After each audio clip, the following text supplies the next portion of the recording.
Hello बच्चों, let's see this question.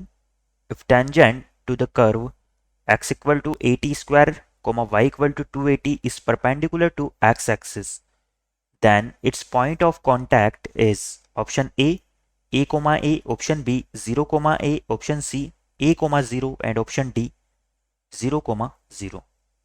तो बच्चों इस क्वेश्चन में हमसे बोला जा रहा है कि एक कर्व जिसकी पैरामेट्रिक इक्वेशन है x equal to 80 square comma Y equal to 280. इस पे जब हम टेंजेंट ड्रॉ करते हैं किसी पॉइंट पे तो वो परपेंडिकुलर टू एक्स एक्सिस होती है. तो हमें उस पॉइंट के कोऑर्डिनेट फाइंड आउट करना है इस क्वेश्चन के अंदर. क्वेश्चन पे प्रोसीड करने से पहले हम इससे रिलेटेड हमारा की कंसेप्ट देख लेते हैं. तो बच्चों जब भी हमें किसी कर्व की इक्वेशन पैरामेट्रिक फॉर्म में दी हुई होती है तो उससे हम उस कर्व के लिए dy बाई डी एक्स की वैल्यू को किस तरह से फाइंड आउट करते हैं ये हम की कंसेप्ट में देखेंगे. तो यहां से मान लेते हैं let equation of A curve is let equation of a curve is y equal to function of t comma x equal to, ये भी हमारा फंक्शन ऑफ t है पर ये gt की फॉर्म में है. तो यहां से हम लिख सकते हैं then dy by D X जो है हमारा वो इक्वल हो जाता है dy by D T upon D X by D T के. तो इस तरह से हम क्या करते हैं, जब हमें कर्व की इक्वेशन पैरामेट्रिक फॉर्म में दी होती है तो उसके लिए dy बाई डी एक्स की वैल्यू को फाइंड आउट करते हैं. यहाँ पर हम d सबसे पहले y वाली इक्वेशन का क्या करेंगे, t के रेस्पेक्ट में डिफरेंशिएशन करेंगे तो dy बाई डी टी की वैल्यू मिल जाएगी. उसे x के रेस्पेक्ट में इस इक्वेशन का डिफरेंशिएशन कर देंगे t के रेस्पेक्ट में तो हमें dx बाई डी टी की वैल्यू मिल जाएगी. इन दोनों का रेशियो हमारा dy बाई डी एक्स के इक्वल आ जाता है. और बच्चों dy बाई डी एक्स की वैल्यू हमने इसलिए फाइंड आउट की क्योंकि dy बाई डी एक्स हमारी उस कर्व के किसी पॉइंट पे टेंजेंट की स्लोप को रिप्रेजेंट करता है. तो इस कंसेप्ट को माइंड में रखते हुए हम हमारे क्वेश्चन पे आगे प्रोसीड करते हैं. क्वेश्चन में हमें जो कर्व की इक्वेशन दी हुई है वो कुछ इस तरह से है. Given equation of curve is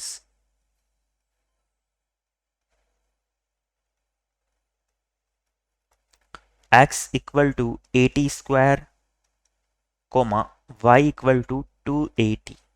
तो बच्चों यहां से हम easily dy by D X की वैल्यू फाइंड आउट कर सकते हैं. देन जो हमारा dy बाई डी एक्स है वो इक्वल हो जाएगा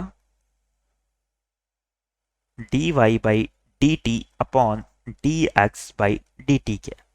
तो dy बाई डी टी की वैल्यू क्या हो जाएगी, यहाँ पर y इक्वल टू 280 का हम डिफरेंशिएशन कर देंगे t के रेस्पेक्ट में तो ये हो जाएगा 2a के equal. Similarly dx by D T हमारा इक्वल हो जाएगा 280 के इक्वल. तो यहाँ से 2a से 2a को कैंसिल कर सकते हैं तो ये हमारा इक्वल आ जाता है 1 बाई टी के.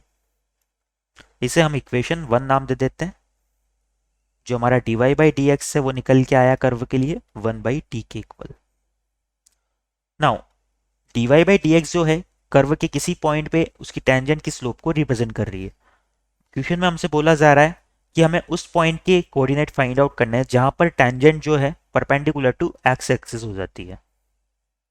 तो यहां से हम राइट डाउन कर सकते हैं since tangent is perpendicular to X axis. अगर टेंजेंट हमारी एक्स एक्सिस के परपेंडिकुलर है तो इस टेंजेंट की स्लोप हमारी क्या हो जाएगी, इन्फिनिटी हो जाएगी क्योंकि ये हमारी कोऑर्डिनेट एक्सिस से क्या बनाएगी, 90 डिग्री का एंगल बनाएगी.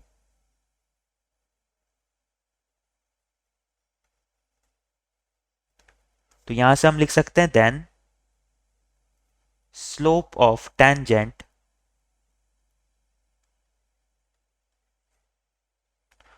Is infinity, tends to infinity. तो यहां से हम लिख देंगे then by equation 1 by T हमारा क्या होना चाहिए, टेंस टू इंफिनिटी होना चाहिए. तो यहां से हमारी टी की वैल्यू क्या आ जाएगी, टेंस टू जीरो, यानी कि हमारा टी इक्वल आ जाएगा जीरो के.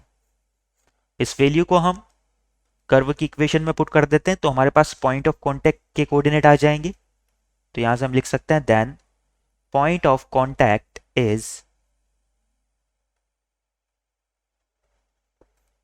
x equal to 80 square y equal to 280. तो यहाँ पर हमें क्या करना है, 0,0 पुट करना है, टी की value 0 I at T equal to 0। तो एक्स भी 0 हो जाएगा और वाई भी 0 हो जाएगा। तो यहाँ से हमारे पॉइंट ऑफ कॉन्टेक्ट क्या आ जाएगा,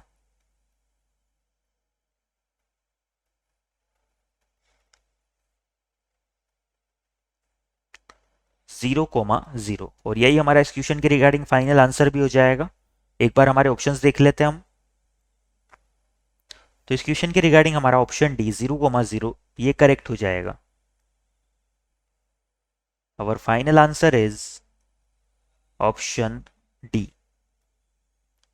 I hope you understand it well. Best of luck.